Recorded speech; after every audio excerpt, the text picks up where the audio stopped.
Nothing is more painful to the human mind than, after the feelings have been worked up by a quick succession of events, the dead calmness of inaction and certainty which follows and deprives the soul both of hope and fear. Justine died, she rested, and I was alive.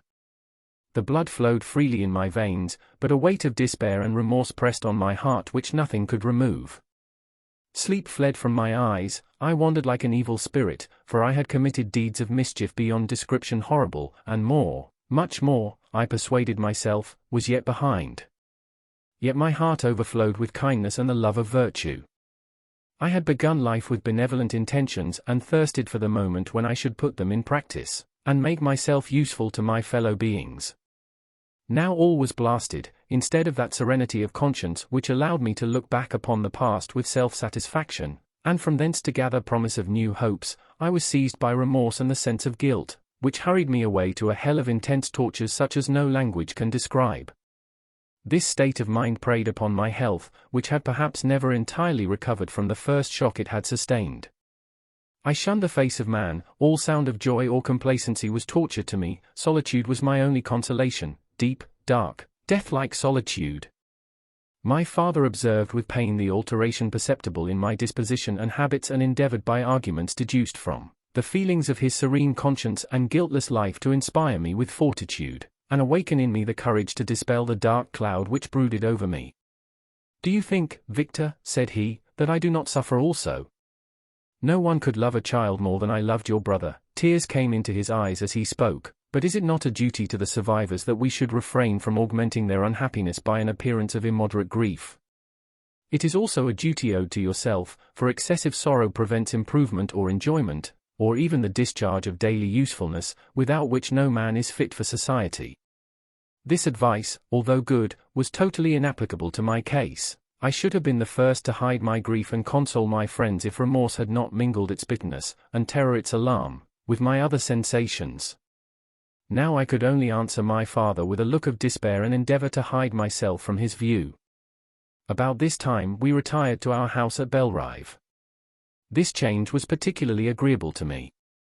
The shutting of the gates regularly at 10 o'clock, and the impossibility of remaining on the lake after that hour had rendered our residence within the walls of Geneva very irksome to me. I was now free. Often, after the rest of the family had retired for the night, I took the boat and passed many hours upon the water. Sometimes, with my sails set, I was carried by the wind, and sometimes, after rowing into the middle of the lake, I left the boat to pursue its own course and gave way to my own miserable reflections.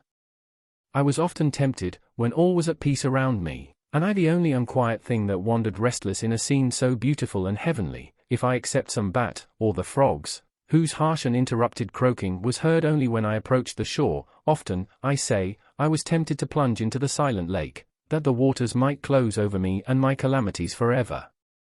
But I was restrained, when I thought of the heroic and suffering Elizabeth, whom I tenderly loved, and whose existence was bound up in mine. I thought also of my father and surviving brother. Should I by my base desertion leave them exposed and unprotected to the malice of the fiend whom I had let loose among them?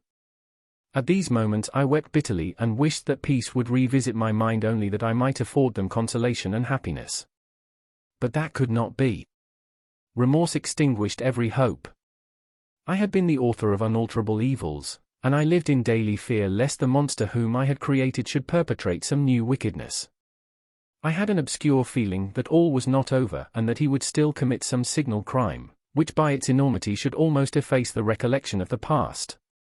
There was always scope for fear so long as anything I loved remained behind. My abhorrence of this fiend cannot be conceived.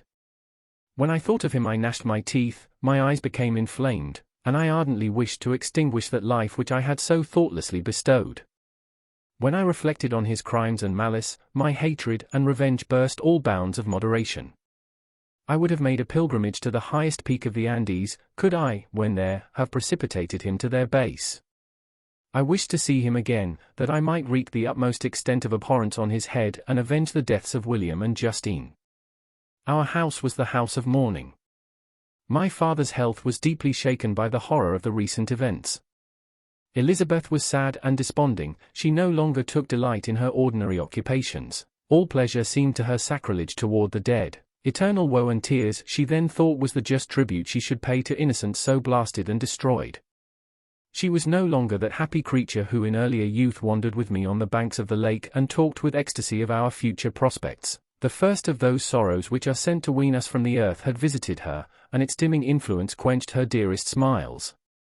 When I reflect, my dear cousin, said she, on the miserable death of Justine Moritz, I no longer see the world and its works as they before appeared to me.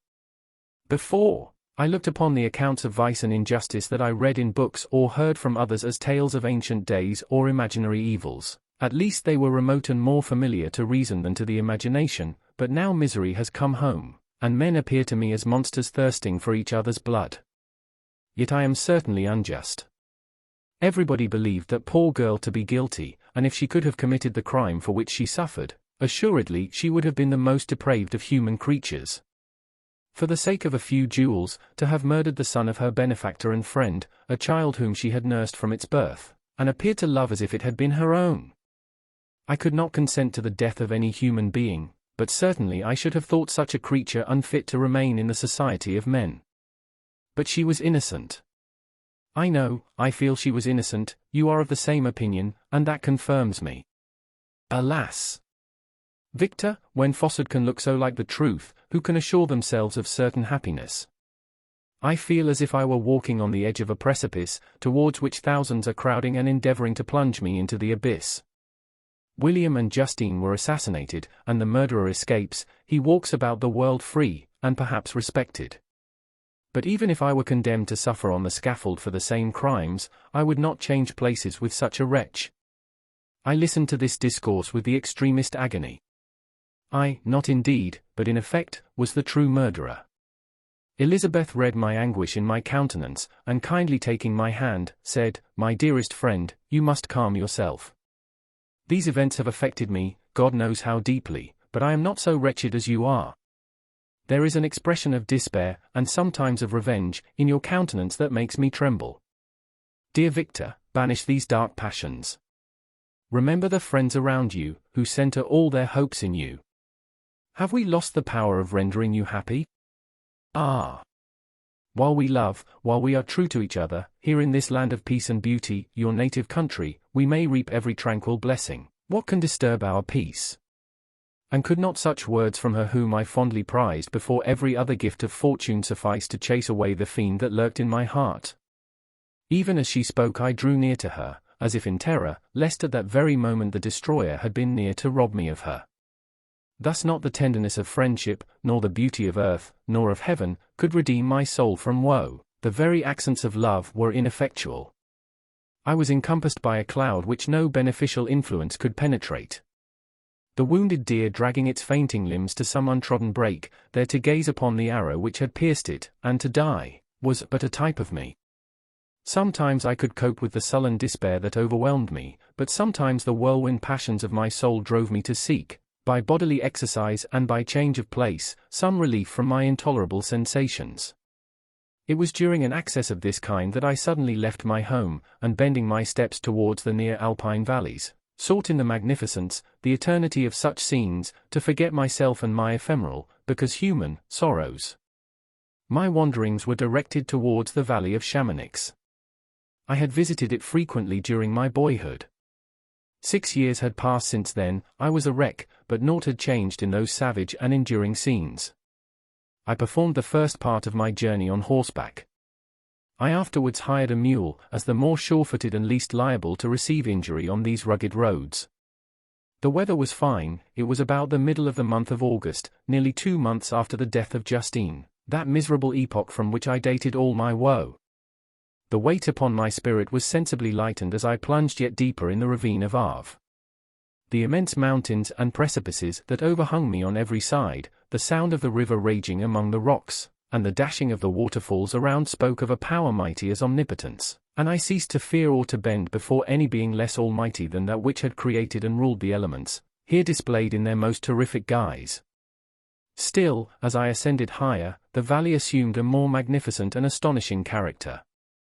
Ruined castles hanging on the precipices of piny mountains, the impetuous Arve, and cottages every here and there peeping forth from among the trees formed a scene of singular beauty.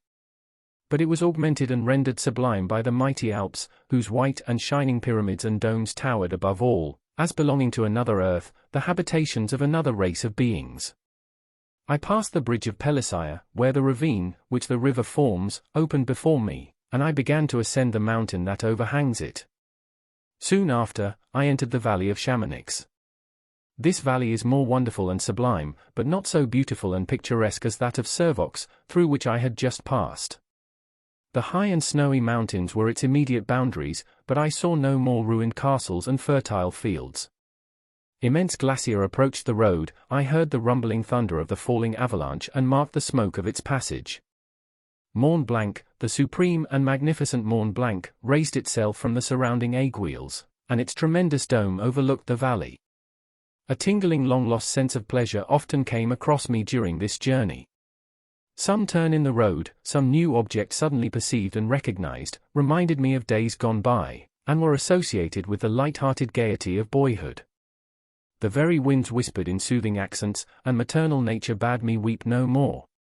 Then again the kindly influence ceased to act, I found myself fettered again to grief and indulging in all the misery of reflection. Then I spurred on my animal, striving so to forget the world, my fears, and more than all, myself, or, in a more desperate fashion, I alighted and threw myself on the grass, weighed down by horror and despair. At length I arrived at the village of Chamonix. Exhaustion succeeded to the extreme fatigue both of body and of mind which I had endured. For a short space of time I remained at the window watching the pallid lightnings that played above Mont Blanc and listening to the rushing of the Arve, which pursued its noisy way beneath.